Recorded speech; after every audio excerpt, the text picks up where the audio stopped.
اور محرم الحرام کا جو افتتاح ہے وہ حضرت فاروق اعظم رضی اللہ تعالی عنہ کی وہ شہادت ہے۔ فجر کی نماز میں اللہ کے نبی کے یہ جلیل المرتبہ صحابی ایک مجوسی ایرانی فارس کے غلام کے خنجر سے زخمی ہوئے اور یکم محرم الحرام کو جا کر رسالت مآب صلی اللہ علیہ وسلم کے روزے میں اللہ کے قریب، نبی کے قریب جا کر مدفون ہوئے۔ حضرت عمر کی زندگی کس کے سامنے نہیں؟ شہادت کا جام پیا، دعا کی تھی کہ اے اللہ مجھے نبی کے شہر میں شہادت کی موت عطا فرما۔ حضرت حفصہ کہنے لگی ان کی بیٹی اپنے والد سے کہ امیر المؤمنین آپ نبی کے شہر میں شہادت کی موت کو مانگ رہے ہیں۔ نبی کا شہر یہ تو حرم ہے، مقدس اور پاکیزہ جگہ ہے، یہاں کوئی کیسے آپ کو شہید کرے گا؟ تو حضرت عمر رضی اللہ تعالی عنہ نے یہ فرمایا تھا کہ اللہ تعالیٰ اگر مجھے شہادت کی موت دینا چاہیں، اس میں کوئی تعجب کی بات نہیں ہے، یہ جام شہادت اللہ کے نبی نے بھی مانگی تھی۔ بخاری کی روایت، مسلم کی روایت کہ اللہ کے نبی نے فرمایا اے اللہ میں جہاد تیرے راستے میں جہاد کرتے کرتے کرتے میں شہید ہو جاؤں، مجھے پھر زندگی ملے پھر شہید ہو جاؤں، پھر مجھے زندگی ملے میں پھر شہید ہو جاؤں۔ پیغمبر مصطفیٰ نے 3 مرتبہ جام شہادت اللہ سے مانگا، اے اللہ مجھے یہ شہادت کی موت عطا فرما دیجئے، لیکن اللہ کے نبی کی یہ تمنا رسول اللہ کے اہل بیت میں جا کر پوری ہوئی۔ کیسے پوری ہوئی وہ تاریخ ہمارے سامنے رکھتی ہے۔ 61 ہجری کا وہ سال، 10 محرم الحرام کا وہ دن، جس میں خانوادہ رسول میں بچے بھی جام شہادت نوش کر رہے ہیں، عورتیں بھی جام شہادت نوش کر رہی ہیں، جوان اور بوڑھے بھی شہادت کا جام نوش کر رہے ہیں۔ یہ اللہ کے نبی کی وہ تمنا تھی۔ پیغمبر مصطفیٰ صلی اللہ علیہ وسلم کو خواب میں یہ دکھلایا گیا تھا۔ تو میرے کہنے کا مقصد یہ ہے کہ فاروق اعظم رضی اللہ تعالی عنہ کی تمنا یہ شہادت پوری ہوئی۔ آدمی جس چیز کو مانگتا ہے اللہ سے، مجھے ملے مجھے ملے، اور جب مل جائے تو اس پہ خوشی ہوتی ہے یا غم؟ خوشی ہوتی ہے۔ تو جس شہادت کی تمنا کو حضرت فاروق اعظم نے مانگا، جو شہادت حضرت عثمان رضی اللہ تعالی عنہ کے نصیب میں آئی، جو شہادت حضرت علی المرتضیٰ کے نصیب میں آئی، اور پھر آگے چلتے چلتے اور بہت سارے صحابہ، اللہ کے نبی کے زندگی میں کتنے صحابہ کو شہادت ملی، لیکن پیغمبر مصطفیٰ نے کسی ایک صحابی کی شہادت پر بھی، اور امت میں اللہ کے نبی کے بعد صحابہ کرام نے کسی ایک صحابی کی شہادت پہ بھی، اور صحابہ کرام کے بعد تابعین، تبع تابعین کی زندگی میں بھی کسی بھی صحابی کی شہادت پر کبھی کسی نے سوگ نہیں منایا، غم نہیں کیا، نوحہ نہیں کیا، اس لیے کہ شہادت تو مطلوب و مقصود مومن ہے۔ شہادت تو مطلوب و مقصود مومن ہے۔ مومن کا مقصود مال دولت نہیں ہوتی، مومن کا مقصود یہ دنیا کی رعنائیاں نہیں ہوتی کہ یہ ہمیں مل جائے، وہ تو اپنی کامیاب زندگی چاہتا ہے، اور کامیاب زندگی کی علامت اور اختتام شہادت کی موت ہے۔ اسی لیے اللہ کے نبی نے زندگی کے اختتام کے لیے جن کامیاب لمحات کو اللہ سے مانگا، وہ کامیاب لمحات شہادت تھی کہ شہید ہو جاؤ۔ یہ شہادت کا حضرت فاروق اعظم رضی اللہ تعالی عنہ کو شہادت ملی۔ میں نے کہا حضرت عثمان شہید ہوئے، حضرت علی المرتضیٰ شہید ہوئے، صحابہ کرام میں بہت سارے صحابہ غزوات میں شہید ہوئے، لڑائیوں میں شہید ہوئے۔ اگر ہم سال کے 365 دنوں کو اس اعتبار سے دیکھنا چاہیں تو ہمیں ہر دن میں کسی نہ کسی صحابی کی شہادت کی تاریخ ملے گی، لیکن کیا ہم ہر دن کو ماتم کے لیے مختص کر لیں، نوحے کے لیے مختص کر لیں، سوگ کے لیے مختص کر لیں؟ نہیں۔ شہادت یہ بات اپنی جگہ پر ہے کہ جس کرب سے، جس تکلیف سے، جس مشقت سے، جن ظلم اور بربریت کی جو بھیانک داستان جس وقت میں مرتب ہوتی رہی، اور بلاخر کربلا کے اندر جو مرتب ہوئی، اس کا غم کس مسلمان کو نہیں؟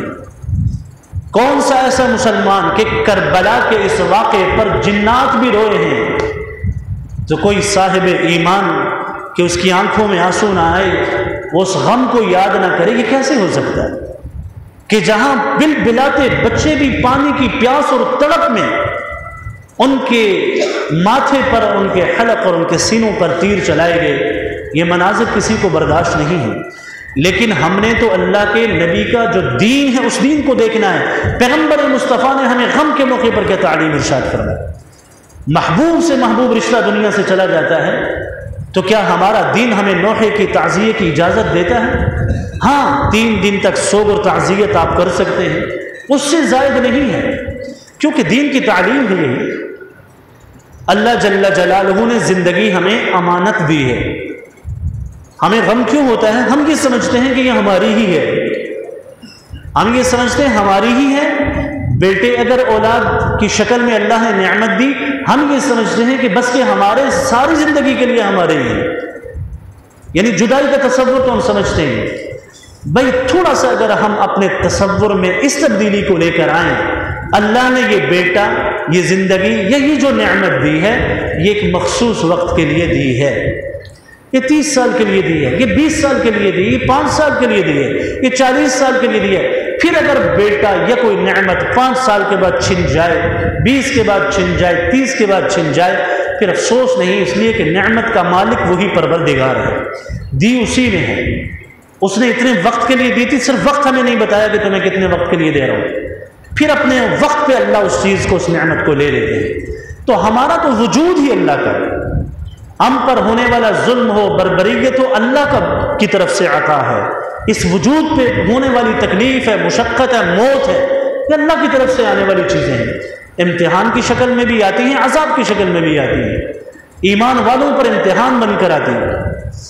اب ان چیزوں کو لے کر ہم یہ واویلا کر دیں، کیوں جان چلی گئی، کیوں ظلم ہوا، کیوں ایسا ہوا، کیوں ایسا ہوا، دین اسلام اس چیز کی اجازت نہیں دیتا۔ شہادت پہ غم نہیں، شہادت پہ خوشی ہے۔ اگرچہ اللہ کے نبی صلی اللہ علیہ وسلم کے اس خانوادے حضرت حسین رضی اللہ تعالی عنہ، ایک لمبی چوڑی تاریخی اس کی ایک حیثیت ہے کہ حضرت معاویہ رضی اللہ تعالی عنہ کے دور حکومت کے اندر ہی، اختتامی ایام کے اندر ہی، لوگوں سے حضرت امیر معاویہ نے مشورہ لیا تھا، چونکہ ان کے ایام جو تھے مرض الوفات کے ایام تھے، اختتام تھا، اور تقریباً 60 لاکھ سے زائد مربع میل کے حکمران تھے کہ میرے بعد حکومت اور اقتدار کس کو ملنا چاہیے۔ تو بہت سارے لوگوں نے یزید کا مشورہ دے دیا تھا کہ آپ اس کو اقتدار دیں، اس لیے کہ وہ آپ کا بیٹا ہی ہے اور آپ کے مرنے کے بعد سلطنت اس کے ہاتھ پہ مضبوط رہے گی۔ لوگوں نے مشورہ دیا، تو حضرت امیر معاویہ نے بھی اس مشورے پہ، ابھی تک یزید کا فسق، اس کا فجور لوگوں کے سامنے نہیں تھا، تو اس اعتبار سے یزید کی خلافت کی بات چلنا شروع ہوئی کہ بھئی اس کے ہاتھ پر بیعت کر لی جائے۔ تو اسی اسنا میں حضرت امیر معاویہ بھی دنیا سے چلے گئے۔ حضرت امیر معاویہ رضی اللہ تعالی عنہ کا اہل بیت کے ساتھ بہت ہی اچھا حسن سلوک والا کردار تھا۔ لوگ محرم الحرام کے اس واقعے میں، کربلا کے سارے کے سارے پس منظر میں نعوذ باللہ اللہ کے نبی کے صحابی حضرت معاویہ پر بھی لعن و طعن کرتے ہیں۔ یہ کاتب وحی ہے، پیغمبر مصطفیٰ صلی اللہ علیہ وسلم کے ساتھ رشتہ ہے، ان رشتوں کی نسبت اور وحی کی کتابت کی یہ عظیم الشان نسبت حضرت امیر معاویہ کو مواسن ہے۔ خود پیغمبر مصطفیٰ کی 1 درجن سے زیادہ ایسی احادیث میں جس میں اللہ کے نبی نے حضرت معاویہ کے کمالات کو بیان فرمایا۔ پوری اسلامی سلطنت کو حضرت امیر معاویہ نے دنیا پہ غالب کر کے رکھا، آدھی دنیا پہ حکمران ہے۔ اسلام کی عظمت کا پھریرا ان کی دور حکومت میں لہراتا رہا۔ دنیا سے جب چلے گئے تو یزید نے اسی سلسلے کو چلایا، اپنی بیعت کے حوالے سے مختلف، چونکہ بصرہ، کوفہ، عراق، شام کے علاقے جو تھے اس کے ہاتھ پہ بیعت کر چکے تھے۔ مدینہ کا علاقہ، مکہ کا علاقہ، حجاز کے جو علاقے تھے، ان علاقے کے لوگوں نے اس کے ہاتھ پر بیعت نہیں کی تھی، اور ان علاقوں کے لوگوں میں حضرت حسین بھی تھے جو مدینے سے مکہ ہجرت کر کے آ گئے، حضرت عبداللہ ابن زبیر تھے، حضرت عبداللہ ابن عمر تھے، حضرت عبد الرحمن ابن ابی بکر تھے، اور بھی صحابہ تھے۔ یہ جو حجازی سرزمین تھی، اس سرزمین کے لوگوں کا یہ موقف تھا کہ حضرت حسین اور یہ لوگ اگر بیعت کرتے ہیں تو ہم بھی بیعت کر لیں گے۔ خیر اسی اسنا میں یہ سلسلہ چلتا رہا، اور ایک طرف مدینے کے گورنر، مکے کے گورنر کو یزید نے یہ خطوط لکھے کہ ان لوگوں سے زبردستی بیعت لی جائے۔ اس کا یہ موقف تھا کہ یہ بیعت کریں تاکہ پورے کا پورا جو اسلامی سلطنت جو اتنی وسیع و عریض رقبے میں پھیلی ہے اس میں مسلمانوں کی گرفت ہو۔ لیکن ان حضرات کا موقف یہ تھا کہ وراثت کے اندر خلافت کا نظام نہیں چلتا۔ حضرت ابو بکر دنیا سے چلے گئے، ان کے بعد حضرت عمر کی رائے حضرت ابو بکر نے پیش کی۔ حضرت عثمان رضی اللہ تعالیٰ عنہ کی خلافت کے لیے 6 رکنی شورا بن گئی۔ تو ان حضرات کا بھی یہی موقف تھا۔ خیر ایک لمبی چوڑی یہ تاریخ کی ایک داستان ہے جسے تاریخ کی مستند ترین کتابوں میں علامہ ابن کثیر نے الکامل کے اندر، علامہ سیوطی نے تاریخ الخلفاء میں، علامہ ابن کثیر نے البدایہ والنہایہ میں، ان مستند تاریخ کی کتابوں کے اندر یہ پورے کا پورا کربلا کا یہ واقعہ جو ہے وہ ہمیں نظر آتا ہے۔ اس میں بنیادی وجہ یہی تھی کہ یہ لوگ یزید کے ہاتھ پر بیعت نہیں کرنا چاہتے تھے۔ اتنے میں کوفہ سے لوگوں کو خطوط جب آئے حضرت حسین رضی اللہ تعالی عنہ کی طرف کہ آپ کوفہ میں آ جائیں، ہم آپ کے ہاتھ پہ بیعت کرتے ہیں، یہاں پر آپ اپنی حکومت بنائیں اور یزید سے ان لوگوں سے مقابلہ کریں۔ 12,000 کے قریب لوگوں نے خطوط لکھے۔ حضرت حسین رضی اللہ تعالی عنہ نے اپنے چچا زاد بھائی حضرت عقیل کے بیٹے حضرت مسلم کو کوفہ کی طرف بھیجا کہ آپ وہاں جا کر دیکھیں یہ جو لوگ ہمیں خطوط لکھ رہے ہیں کیا واقعی حقیقت حال ایسی ہی ہے، تاکہ ہم کوفہ میں جائیں۔ حضرت مسلم جب وہاں پہنچے تو صورتحال تو ایسی ہی تھی۔ لوگوں نے کہا جی کہ ہم حضرت حسین کا انتظار کر رہے ہیں اور ہم ان کے ہاتھ پر بیعت کریں گے۔ یہ کوفہ کی سرزمین وہی سرزمین تھی جہاں حضرت علی رضی اللہ تعالی عنہ کو بھی دھوکے سے شہید کیا گیا تھا۔ اسی لیے اجلہ صحابہ نے حضرت حسین رضی اللہ تعالیٰ عنہ کو اس سفر سے منع کیا۔ آپ مکہ سے یہ سفر طے نہ کریں، اگر جاتے بھی ہیں تو آخری درجے کی بات ہے اپنے ساتھ عورتوں بچوں کو نہ لے کر جائیں۔ لیکن حضرت حسین رضی اللہ تعالیٰ عنہ اس سفر میں چونکہ ان کے دل کے اندر، ان کے دماغ کے اندر جو بات تھی وہ یہی تھی، ہم اسلامی سلطنت کو، اسلام کے احکامات کو فسق و فجور سے پاک کر کے ایک پاکیزہ اسلامی سلطنت کی بنیاد رکھیں گے، کوئی اور لالچ نہیں تھی۔ صحابہ ہیں، ان کی اس رائے کے اندر ان کا ایک اجتہاد تھا۔ بہرحال بڑے بڑے جلہ صحابہ نے روکا، یہ سفر طے ہو گیا۔ مسلم بن عقیل جب وہاں پہنچے، کوفہ کے حالات کو دیکھا، دیکھنے کے بعد ایک خط لکھا حضرت حسین رضی اللہ تعالیٰ عنہ کو کہ آپ کوفہ کی طرف آ جائیں، یہاں تو لوگ تیار بیٹھے ہیں۔ جب یہ خط لے کر ایک آدمی قاصد وہاں سے ادھر حضرت حسین رضی اللہ تعالیٰ عنہ کی طرف آیا، پیچھے کوفہ کی سرزمین کے حالات بدل گئے۔ یزید کی طرف سے عبید اللہ بن زیاد جو وہاں کا گورنر تھا، جس گورنر کے حکم پر حضرت حسین شہید ہوئے، جس گورنر کے حکم پر حضرت حسین کے وجود پر گھوڑوں کو دوڑایا گیا شہادت کے بعد، جس کے حکم پر حضرت حسین کے وجود سے ان کے گردن کو کاٹ کر اس کے دربار میں پیش کیا گیا، اس کا نام تھا عبید اللہ بن زیاد۔ یہ کوفہ کا گورنر تھا اور اس نے یہ سارا ظلم، یہ سارا جبر اپنی قوت، طاقت اور اپنے اس حکم سے کیا۔ تو چنانچہ مسلم بن عقیل کے بارے میں جب عبید اللہ زیاد کو پتہ چلا کہ یہ حضرت حسین کے لیے کوفہ کی سرزمین میں لابنگ کر رہے ہیں، اس نے فوراً انہیں بلایا، اپنے محل میں بلایا، سوالات کیے، انہیں قتل کر دیا، شہید کر دیا کہ تم جو ہے ہماری خلافت کے خلاف بغاوت کو تم اکسا رہے ہو۔ اتنے میں ادھر حضرت حسین کو خط، مسلم بن عقیل نے ایک آدمی کو کہا تھا کہ لکھ کے بھیج دو کہ یہاں کے حالات سازگار نہیں، آپ نہ آئیں۔ یہ خط بھی حضرت حسین تک پہنچا، لیکن سفر کر چکے تھے، نکل چکے تھے، اور یہ ہے کہ یوں سمجھ لیجیے آدھا سفر طے ہو چکا تھا۔ تو یہ زیاد نے اپنی فوجوں کو بھیجا کہ حسین آ رہے ہیں، ان کے سارے قافلے کا تم جو ہے محاصرہ کرو۔ خیر اس نے اپنے مختلف 1000 کا لشکر بھیجا، پھر 4000 کا لشکر بھیجا۔ یہ لشکر جب پہنچے تو حضرت حسین کربلا کی اس سرزمین کے قریب پہنچ چکے تھے اور وہاں ان کا محاصرہ ہو گیا۔ 3 سے 4 دن تک یہ محاصرہ رہا، اور اس محاصرے میں حضرت حسین مختلف خطبات دیتے تھے، ان لوگوں کو سمجھاتے تھے کہ لوگو میں رسول اللہ کی بیٹی کا بیٹا ہوں، میں وہ شخص ہوں کہ جس کے ہونٹوں پر اللہ کے نبی کے ہونٹ لگے ہیں، میں وہ ہوں جسے اللہ کے نبی نے کہا تھا کہ حسین تم، حسن اور حسین تم میرے لیے دونوں کی دونوں خوشبوئیں ہو۔ اللہ کے نبی نے فرمایا حسین منی و انا من، حسین مجھ سے ہے اور میں حسین سے ہوں، اور اللہ کے نبی نے اللہ کو گواہ بنا کر کہا تھا کہ اے اللہ احب حسینا، میں حسین سے محبت کرتا ہوں۔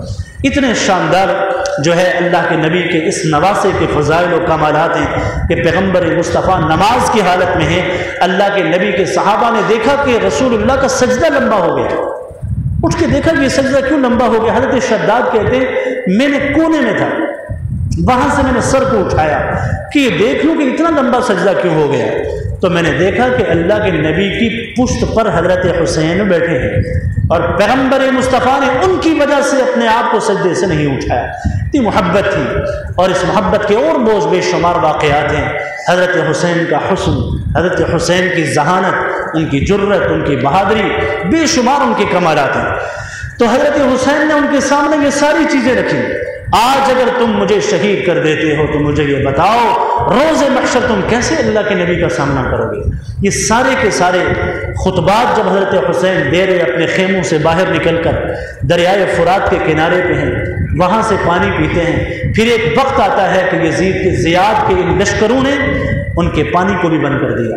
اب حضرت حسین رضی اللہ تعالی عنہ نے ایک موقع پر 9 محرم الحرام کو جب یہ جنگ چھڑی اور اس میں کافی ساتھی حضرت حسین رضی اللہ تعالی عنہ کے بھی شہید ہونے لگے، تو اس وقت حضرت حسین رضی اللہ تعالی عنہ فرات کے کنارے پانی پینے کے لیے گئے، اور بے بسی کی کیفیت ایسی تھی، جسم پر زخموں کے نشان ہیں، پانی کی وجہ سے کراہ رہے ہیں ایک قطرہ پانی وجود کو مل جائے، اور اس حالت میں کہ آپ کا اپنے اہل بیت اور آپ کے اپنے خاندان کے بچے تک جو ہے وہ جام شہادت نوش کر رہے ہیں، بھائی جام شہادت نوش کر رہے ہیں، اسی طریقے سے ساتھی 30-40 کے قریب ساتھی جام شہادت نوش کر چکے۔ اس تڑپتی حالت میں بھی اور اس پیاسی حالت میں بھی حضرت حسین نے زیاد کے فوجوں کا مقابلہ کر کے دنیا کے مسلمانوں کو یہ پیغام دیا، باطل کے آگے کبھی سر کو جھکایا نہیں کرتے، دین کی سربلندی کے لیے، اسلام کی عظمت کے لیے، نبی کی تعلیمات کے لیے باطل کے آگے ہمیشہ حق والوں نے اپنا جو ہے کلمہ حق ڈٹ کر بیان کیا ہے۔ اور یہ تاریخ کے اندر جو ہمیں جرت و استقامت کی مثالیں اس کے بعد ملتی ہیں، در حقیقت اس کے سامنے یہی کردار ہوتا ہے۔ اگر وقت کے امام احمد بن حنبل اپنے وقت کے خلیفہ کے سامنے اپنے وجود پر کوڑے کھا رہے ہیں اور عقیدے پر کمپرومائز نہیں کر رہے، ان کے سامنے حضرت حسین کا یہی کردار تھا جو انہوں نے کربلا کے میدان میں جو ہے جرت، بہادری اور استقامت کے ساتھ دنیا کو دکھایا۔ الغرض حضرت حسین کی شہادت 10 محرم الحرام کو ہو گئی، ان کے وجود سے سنان نامی آدمی نے ان کی گردن کو کاٹ دیا، اور ایک آدمی نے اپنے گھوڑے کی گردن میں ان کے سر کو لٹکایا اور سیدھا زیاد کے دربار میں پہنچایا، اور باقی لوگوں کو بھی جو ہے قتل کر دیا، اور کچھ ان کے خاندان کے بچے اور عورتیں یہ بھی اس زیاد کے کوفہ کا جو گورنر تھا اس کے دربار میں پہنچے، خوش ہوا، نعوذ باللہ اس نے اپنی چھڑی سے حضرت حسین کے دانتوں پہ جب چھڑی ماری تو اس وقت حضرت زینب کہنے لگی کہ گستاخ، یہ وہ ہونٹ ہیں، یہ وہ دانت ہیں جن دانتوں کو اللہ کے نبی نے جن پہ بوسہ دیا ہے۔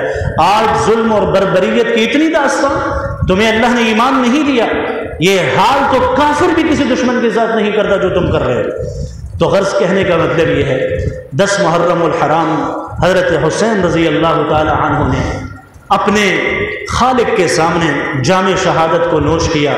حضرت ام سلمہ کہتی ہیں ایک دن پریشان تھی، رسول اللہ کی جو زوجہ مطہرہ کائنات کے مسلمانوں کی ماں ہیں، ان کو کسی عورت نے دیکھا کہ وہ پریشان ہیں، پوچھا کیوں پریشان ہو؟ کہا میں نے اللہ کے نبی کو ابھی خواب میں دیکھا ہے کہ رسول اللہ صلی اللہ علیہ وسلم کے چہرہ مبارک پہ گرد و غبار ہے اور رسول اللہ کے ہاتھوں پہ بھی گرد و غبار ہے۔ تو اللہ کے نبی صلی اللہ علیہ وسلم نے مجھ سے میں نے پوچھا کہ یہ حالت کیسی ہے؟